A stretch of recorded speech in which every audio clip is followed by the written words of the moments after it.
আল্লামা মামুনুল হক সাহেবের মুক্তি নিয়ে এখনও কিন্তু সংশয় রয়ে গেছে। আসলে কি আল্লামা মামুনুল হক সাহেব আজকে রাতের মধ্যে মুক্তি পাবে নাকি পাবে না? প্রিয় দর্শক, সবাইকে বলবো এই ভিডিওটি আপনারা একটু প্রচুর পরিমাণে শেয়ার করে দিন।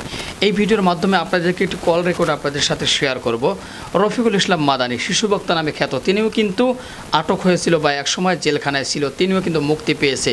তো অবশেষে তার সাথে একজন ফোন আলাপ করেছে, যেই ফোন আলাপটা ইতিমধ্যেই কিন্তু সোশ্যাল মিডিয়া ভাইরাল, হয়তো অনেকেই আপনারা দেখেন নাই।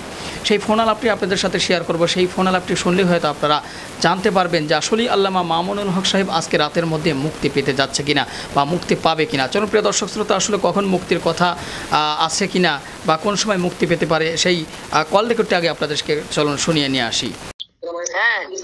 হুজুর অবস্থা কি এখন, ঘটনা কি? আমি তো ফেসবুকে দেখতেছি কিন্তু পুরো শিওর বলতে পারতেছি না। সুফিয়ান ভাই, শায়েখ ইনশাআল্লাহ আজকে রাতে মুক্তি পাবে, এটা কনফার্ম। আমি সর্বোচ্চ জায়গায় কথা বলেই বলতেছি, কিন্তু একটু দেরি হবে, মানে গেটের সামনে এত ভিড় হয়েছে, এই জন্য হয়তো একটু রাত্র করবে। মানে আগের সিদ্ধান্ত ছিল 8:30টায়, এই যে আপনি যখন কথা বলতেছেন ঠিক এই সময়টাই সিদ্ধান্ত ছিল। বিশ্বস্ত একটা বক্তব্য দিন, তা আমি এটা ছেড়ে দিব, কারণ মানুষ তো অনেকে কিছু বিভ্রান্ত হতে পারে। বিশ্বস্ত বক্তব্য শায়েখ গেটে আছেন, গেটে বলতে শেষ স্টেপ, মানে যেখানে আমাদের কাপড় চোপড় ব্যাগ সেক নিয়ে বের হয়ে আসতে বলে সকলেই যেভাবে বের হইছে ওখানে আছেন শায়েখ, মানে একেবারে শেষ জায়গায়। ওখান থেকে একটা প্রসেসিং থাকে, ক্লিয়ারেন্স প্রসেসিং, বাহিরের অবস্থান কি, এগুলো অবজারভেশন করে গোয়েন্দা সংস্থা, ওগুলো দেখে তারপরে ক্লিয়ারেন্স দেয়। ওটা অনেকবার শেষ স্টেজ আর কি। তাহলে আমরা আশাবাদী মামুনুল হুজুর বের হয়ে যাবেন না? ইনশাআল্লাহ ইনশাআল্লাহ, একবারে মানে 8:30টায় বের হওয়ার কথা ছিল, এখন হয়তো আর একটু দেরি হয়ে যাবে। মানে বাইরে ভিড়টা বেশি তো, মানে মানুষ যেন হতাশ হয়ে কিছুটা বাড়িতে চলে যায়, এরকম চাচ্ছে হয়তো ওরা। সম্ভবত অনেক লোকের সমাগম এখানে হয়েছে, এর জন্য হয়তো একটু ব্যাপক। আমার কাছে একটা ভিডিও আছে, দিচ্ছি আপনাকে, ব্যাপক। আচ্ছা, আপনারা কি ওইখানে আছেন নাকি আশেপাশে আছেন? মনে হয় আমাদের লোক আছে ওখানে, এনে ভিড় তো বেশি ওখানে, আমরা গেলে মানে আরেকটা ঝামেলা বুঝছেন, মানে গেটের সামনে আমি যাওয়া ঝামেলা। আমরা বাসায় যাবো আর কি, লোক লাগাই রাখছি, একেবারে ভিতরে লোক আছে, বাইরেও লোক আছে। তাহলে এটা হলো বিশ্বস্ত খবর যে হুজুর আজকে রাত্রে বের হবেন, তবে এখনো বের হন নাই, গেইটে আছেন, এতটুকুই। ইনশাআল্লাহ। তাহলে হুজুর আপনাকে কষ্ট দিলাম, দোয়া করবেন, ইনশাআল্লাহ কথা হবে। বাড়িতে আসবেন কবে? পিরিসে বসে থেকে আর কত বাতিলে তো বইরে গেল দেশ। আমি আসতেছি হুজুর, দোয়া করবেন, আপনাদের সুহবত লাগবে তো, আসতেছি, পরামর্শ লাগবে। বাতিলের বিরুদ্ধে প্রতিবাদী কণ্ঠস্বর গুলো তো আমাদের দরকার, যুবকদের। ইনশাআল্লাহ আসতেছি।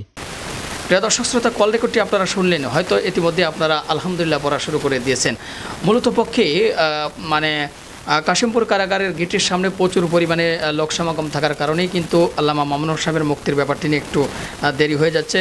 তো যাই হোক প্রিয় দর্শক শ্রোতা, এখন ভিডিওটি ক্রিয়েট করছি, হয়তো ভিডিওটি যখন আপলোড করা হবে তখন হয়তো আল্লামা মামুনুল সাহেবের মুক্তি পেয়েও যেতে পারে।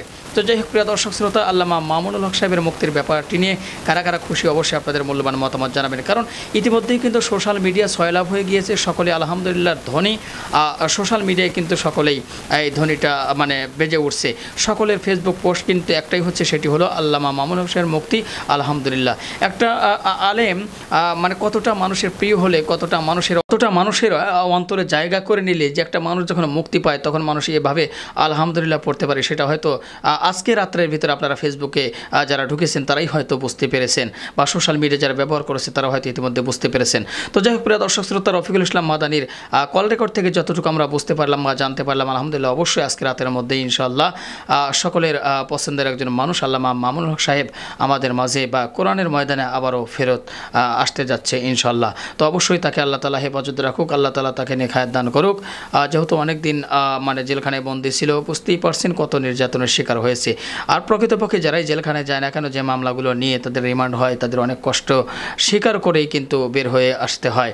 তো ইতিমধ্যেই কিন্তু আল্লামা মামুনুল হক সাহেব যখন বের হয়ে আসবে তখন আমরা কিন্তু তার নতুন নতুন বয়ান বা নতুন নতুন আলোচনা তার মুখ থেকে আবারও আমরা সেই 3 বছর আগে যেভাবে আমরা চাতক পাখির ন্যায় মাহফিল ময়দানে বসে শুনতে পারতাম, আবারও ইনশাল্লাহ আশা করি আমরা তৌহিদ জনতা, ইসলাম প্রিয় জনতা, আলেম ভক্ত জনতা আবারও সেই ইসলামের বয়ান তার মুখ থেকে আবারও সশরীরের সামনে উপস্থিত হয়ে শুনতে পারবে ইনশাআল্লাহ।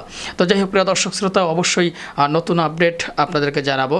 আর ইতিমধ্যেই একটা পিকচারও ভাইরাল হয়েছে, যেটা আপনারা দেখতে পাচ্ছেন। হ্যাঁ, এই পিকচারটাও কিন্তু ভাইরাল হয়েছে, তো ইতিমধ্যেই হয়তো বের হয়ে এসেছে। আর মানে পরবর্তী আপডেট কী আসে সেটা কিন্তু অবশ্যই আপনাদের জানাবো। তো সে পর্যন্ত অবশ্যই আপনারা এই চ্যানেলটি সাবস্ক্রাইব করে আমাদের সাথে থাকবেন পরবর্তী আপডেট জানার জন্য। আর আমাদের চ্যানেল এখন পর্যন্ত যারা সাবস্ক্রাইব করেননি সাবস্ক্রাইব করে দিবেন, তাহলে পরবর্তী আপডেটটি আপনারা সবার আগে পাবেন। তো যাই হোক প্রিয় দর্শক শ্রোতা, ভিডিওটি ছিল পর্যন্ত, আর ভিডিওটি প্রচুর পরিমাণে আপনারা একটু শেয়ার করে দেন, আশা করি আপনারা তা দেবেন ইনশাআল্লাহ। তো ভালো থাকবেন সবাই, আল্লাহ হাফেজ।